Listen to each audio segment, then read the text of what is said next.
ప్రపంచంలో అంబేద్కర్ కాన్స్టిట్యూషన్ రాయడానికి model. YCP, TDP, Janasena పార్టీల్లో అలిసిపోయి బయటకు వచ్చేస్తున్నారు చాలామంది ఎమ్మెల్యేలు, ఎంపీలు. నేను విశాఖపట్నం ఎంపీగా పోటీ చేద్దామనే నాకు అనేక మంది సలహా ఇచ్చారు. 175 ఎమ్మెల్యేలు, 25 ఎంపీలు పోటీ చేయకుండా జగన్మోహన్ రెడ్డి గారు నాతో మద్దతు పెట్టుకుంటే, ఇక్కడ ఎంపీ క్యాండిడేట్ని నిలబెట్టకుండా ఉంటే, నన్ను కలిస్తే అప్పులు తీర్చి అభివృద్ధి చేద్దామని ఆశించారు. చంద్రబాబు నాయుడు గారు కూడా పెద్దల ద్వారా చర్చలు జరిపారు. వాళ్ళు నన్ను మోసం చేస్తున్నారు. ఈ రెండు పార్టీలను, ఆంధ్రులను ఏ విధంగా టీడీపీ, జనసేన, బీజేపీ కూటమి మోసం చేసిందో,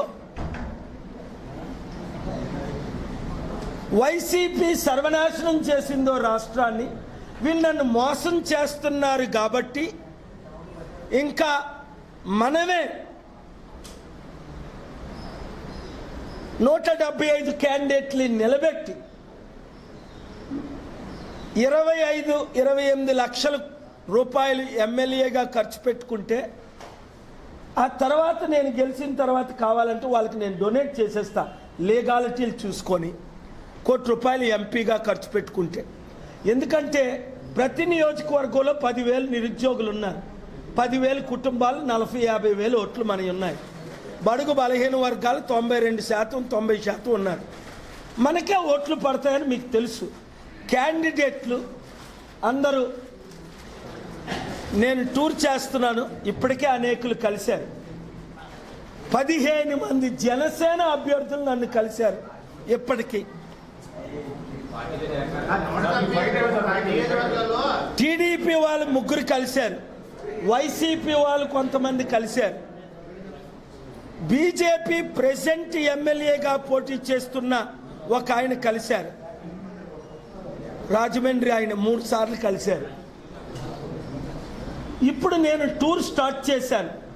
ఈ కొద్ది రోజులు మరలా తగరపొలస, భీమిలి నియోజకవర్గం అంతా తిరిగాను. ఎస్కోట, గాజువాక నియోజకవర్గం అంతా తిరుగుతున్నాను.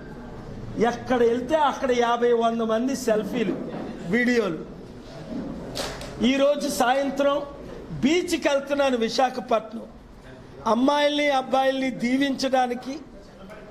వాళ్ళందరూ ప్రజాశాంతి పార్టీకి 100 మంది ఓట్లేయండి, మీకు పెళ్ళిళ్ళకి ఏమైనా ఖర్చులు కావాలంటే 3 నెలలు ఆగండి, నేనే ఇస్తా, 1000 మందికి ఒక్కసారే పెళ్లి చేస్తానని చెప్పడానికి. Do subscribe Saksham Vizag. Watch, like, share and comment. Thank you.